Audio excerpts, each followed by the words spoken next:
आम्ही सरदार, आम्हाला काय कुणाची भीती. शूर आम्ही सरदार, आम्हाला काय कुणाची भीती.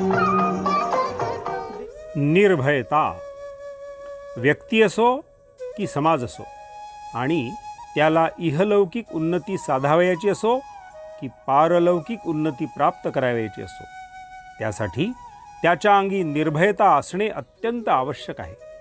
म्हणूनच भगवद्गीतेच्या 16व्या अध्यायात दैवी संपत्तीचे विवेचन करताना भगवंतांनी पहिलाच जो गुण सांगितला आहे तो आहे अभयम. अर्थात दैवी संपत्तीच्या गुणात अग्रपूजेचा मान अभय या गुणाला देण्यात आलेला आहे. अभयम म्हणजे निर्भयता, भीती न वाटणे. ही स्थिती कशी बरे प्राप्त होऊ शकेल? खरोखर या स्थितीची कल्पनाच किती आनंददायक आहे. मला कोणाचीही भीती नाही असे जर होता आले तर घरात नाही की बाहेर नाही, जनात नाही की वनात नाही, जीवनाची नाही की मृत्यूची नाही, भीती म्हणून कशाचीच उरली नाही असे जर झाले तर, आणि सगळा समाज अशा निर्भयतेने भरला गेला तर पृथ्वीवरच स्वर्ग अवतरेल. निर्भयतेच्या मागोवा निर्वैरता येईल, निर्द्वंद्व वृत्ती निर्माण होईल, परस्पर प्रेम, विश्वास, सहृदभाव आणि सहकार्य यांचे साम्राज्य चहूकडे पसरेल आणि अवघी मानवजात सुपंथाला लागेल. पण हे स्वप्न आहे, फार दूरचे स्वप्न आहे. ते जेव्हा खरे होईल तेव्हा होईल, पण आज तर चहूबाजूंना विपरीत परिस्थिती दिसत आहे. प्राचीन काळी ऋषींच्या आश्रमात वाघ, सिंह, हरिण, गायी आदी प्राणी एकत्र नांदत असत अशी वर्णने आपण वाचतो, आणि त्या निर्भय वातावरणाच्या नुसत्या कल्पनेने अंगावर रोमांच उभे राहतात. कारण आजच्या प्रत्यक्ष जीवनात त्याचा कोठे आभासही दिसत नाही. इतर प्राण्यांची गोष्ट तर दूर राहो, पण आज माणसेच माणसांना भीत आहेत आणि माणसेच माणसांना खात आहेत. भीती भीती, चहूकडे आज भीतीचे वातावरण पसरलेले आहे आणि तज्जन्य अनेक दुर्गुणांचा नुसता बुजबुजाट माजला आहे. ही भीती आहे तरी काय? ती कशी उत्पन्न होते? ती वाढते कशी? ती कुठे राहते? ती येते कशी आणि जाते कशी? तिचे दृश्य आणि अदृश्य स्वरूप तरी काय आहे? या सर्व प्रश्नांची उत्तरे शोधायला फार दूर जाण्याची आवश्यकता नाही. आपल्या आत बाहेर सगळीकडे अगदी ठळक अक्षरात त्यांची उत्तरे लिहिलेली आहेत. भीती माणसाच्या मनात असते. ती एक मनाची अवस्था आहे. अपरिचित, अकराळ विकराळ वस्तू भीती उत्पन्न करते. एखाद्या मोठ्या शहरी एखादा नवतरुण जर प्रथमच जात असला तर त्याला भीती वाटते. कसे होईल, काय होईल हा मंत्र तो स्वतःशी घोकत असतो, कारण ते नगर त्याला अपरिचित असते. भीती ही व्यक्तिसापेक्ष असते. समान परिस्थितीतही मनुष्यांच्या मनोरचनेनुसार निरनिराळ्या प्रतिक्रिया होतात. भय आणि क्रोध याचे बाह्य स्वरूप परस्पर विरोधी भासले तरी दोन्ही दुर्बलतेची अपत्ये आहेत. झाकली जाणारी दुर्बलता म्हणजे क्रोध आणि पडलेली दुर्बलता म्हणजे भय. आपल्याला जमत नाही, समजत नाही, समजावता येत नाही, उत्तर देता येत नाही, ही जाणीव मनात स्पष्ट झाली म्हणजे लोक रागावतात, मुद्द्यांवरून गुद्द्यावर येतात, दुसऱ्याला शिवा देऊन दोषी ठरवतात, शारीरिक दंडाची भीती दाखवून ते स्वतःची अशक्तता आणि अयोग्यता लपवून ठेवतात. स्वतःची अगतिकता कबूल करण्याचेही बल त्यांच्या ठाई नसते. मग ते कधी अंगणवाकडे म्हणतात तर कधी ओली लाकडे म्हणतात. म्हणूनच बहुधा आपणास असे आढळते की दुर्बल माणसे क्रोधी असतात आणि क्रोधी माणसे दुर्बल असतात. क्रोध माणसाला आक्रमणशील करतो, तर भीती त्याला पलायनशील बनवते. भीतीग्रस्त अवस्थेत कोणत्याही प्रकारची प्रगती होणे अशक्य असते. त्या अवस्थेत माणसाची बुद्धी कुंठित होते, मनाची कल्पनाशक्ती पांगुळते, शरीराची हालचाल मंदावते किंवा विकृत होते. चहूबाजूंना उपभोग्य वस्तू विपुल प्रमाणात उपलब्ध असूनही त्यांना आस्वाद घेता येत नाही.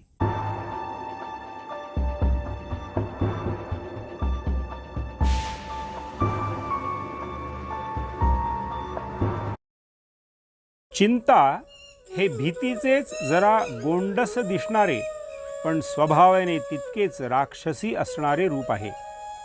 चिंता ही भल्याभल्यांना पोखरून टाकते. म्हणूनच म्हणतात की चितेपेक्षा चिंता ही अधिक भयंकर आहे.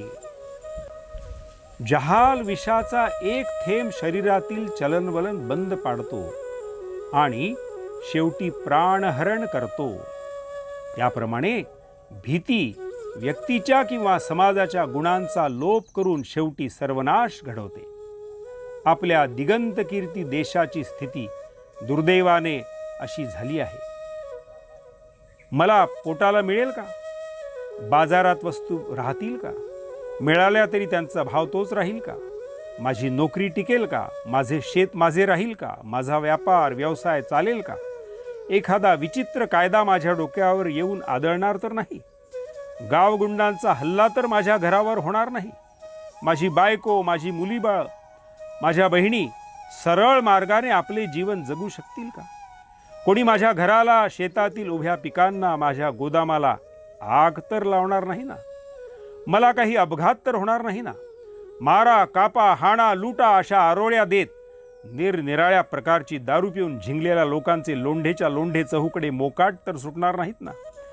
विक्षिप्त विचार विकारांची एखादी विध्वंसक वावटर तर उठणार नाही ना? अशा अनेक शंका कुशंकांनी या सगळ्यांची मने गच्च भरलेली आहेत. आजकाल कशाचा काही भरोसा राहिला नाही. केव्हा काय होईल काही नियम नाही, हे वाक्य जीवन रूपी रणगाड्याचे पालुपद बनले आहे.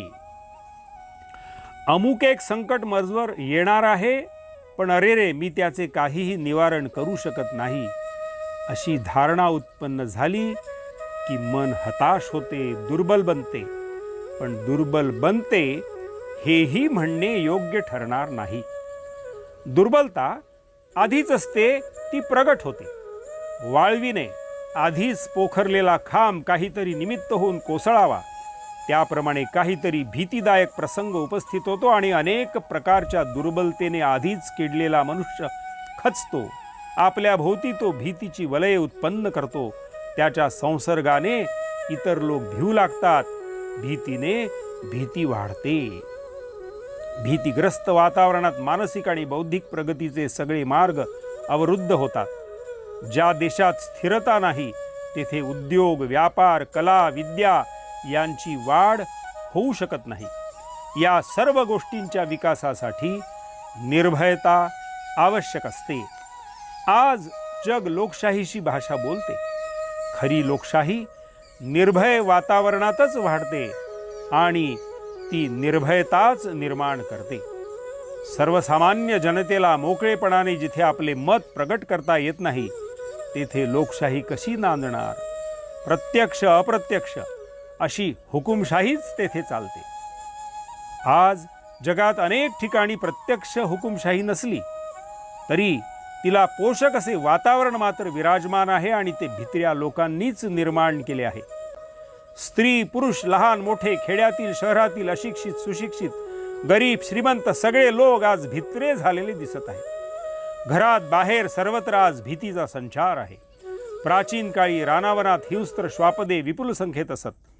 त्यांची माणसांना भीती वाटत असे, पण आज वन्य पशूंची जितकी भीती वाटते त्याच्यापेक्षा कितीतरी अधिक पटीने माणसांची भीती वाटते. द्विपाद पशूंची भीती वाटते. आज माणूस वाघासारखा हिंसक बनला आहे, सिंहासारखा भयानक बनला आहे, लांडग्यासारखा क्रूर आणि कोल्ह्यासारखा कपटी बनला आहे. त्यामुळे सगळे मानवी जीवन भीतीग्रस्त झाले आहे. प्रत्येकजण एक दुसऱ्याला भीत आहे. ही भीतीग्रस्तता निर्भयतेनेच नाहीशी होऊ शकेल. निर्भय मानवाचा जर संचार होऊ लागला तर भीतीदायकांना देखील भ्यावे लागेल. भीतीने भीती वाढते.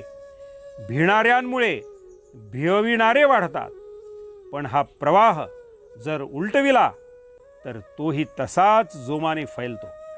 निर्भय माणसाच्या नुसत्या दर्शनाने निर्भयता संचरते. मग त्याच्या वाणीने, कृतीने आणि सहवासाने भीती नाहीशी झाली तर त्यात काय आश्चर्य. तानाजी मेल्याबरोबर प्राणभयाने मावळे सैरावरा पळू लागले. पण तेवढ्यात वीज कडाडली. अरे पळता काय, तुमचा बाप येथे मरून पडला आहे. त्याचा सूड कोण घेणार. सूर्याजींची अशी आवेशयुक्त वाणी कानी पडताच ते उलटले आणि पुन्हा लढू लागले. त्यांनी विजय मिळवला. शारीरिक दुर्बलतेमुळे भित्रेपणा उत्पन्न होतो. आजारीपणात मनुष्य भित्रा बनतो. तरुणांपेक्षा म्हातारे अधिक भित्रे असतात. भित्रेपणा घालवण्याकरता शरीर बलवान करणे आवश्यक आहे. अर्थात एकंदर विचारात शरीराचे स्थान फार गौण आहे. कारण भित्रेपणा हा मुख्यतः मनाचा दुर्गुण आहे. एकटेपणाच्या भावनेमुळे भीती उत्पन्न होते. एखाद्या माणसाला रात्रीच्या वेळी कुठे जायला सांगितले तर त्याला भीती वाटते. त्याच कामासाठी दोघेजण निघाले तर भीती वाटत नाही. 4-6 जण असले तर मग भीतीची कल्पना सुद्धा शिवत नाही. जे 4-6 जण नेहमी शरीराने बरोबर पाहिजेत असेही नाही. मनोमन जरी माणसाला वाटले की माझ्याबरोबर कोणी आहे तरी त्याला बळ लागते. त्याचे मन धैर्यशाली होते. आज असे आपण पाहतो की आमच्या जीवनात एकटेपणा वाढला आहे आणि म्हणूनच भीती वाढली आहे. पूर्वी भला मोठा परिवार एकत्र राहत असे. कुटुंबातील प्रत्येक सदस्याला असे वाटत असे की मी एकटा नाही, माझे अनेक नातेवाईक आहेत, मला सांभाळणारे, मदत करणारे अनेक आहेत. मी एकटा नाही ही जाणीव निर्भयता उत्पन्न करणारी आहे.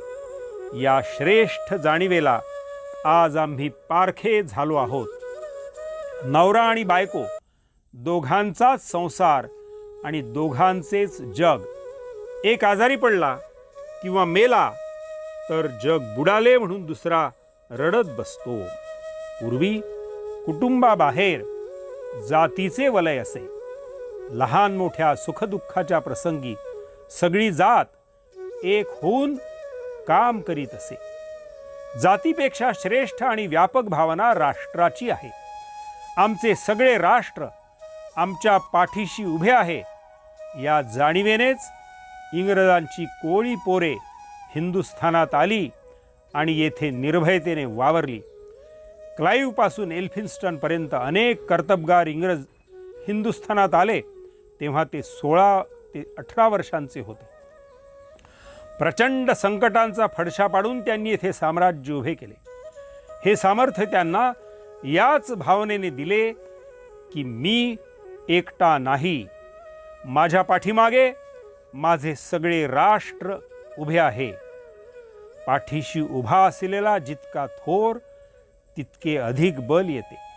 परिवार, जाती, समाज, राष्ट्र असे करता करता सगळे विश्वची माझे घर अशा भावनेप्रत जर एखादा मनुष्य पोहोचला तर त्याच्या ठाई असामान्य धैर्य संचरते आणि ईश्वर नेहमी माझ्या पाठीशी आहे अशी जाणीव ज्याच्या चित्तात उत्पन्न झाली त्याच्याविषयी तर बोलणेच नको.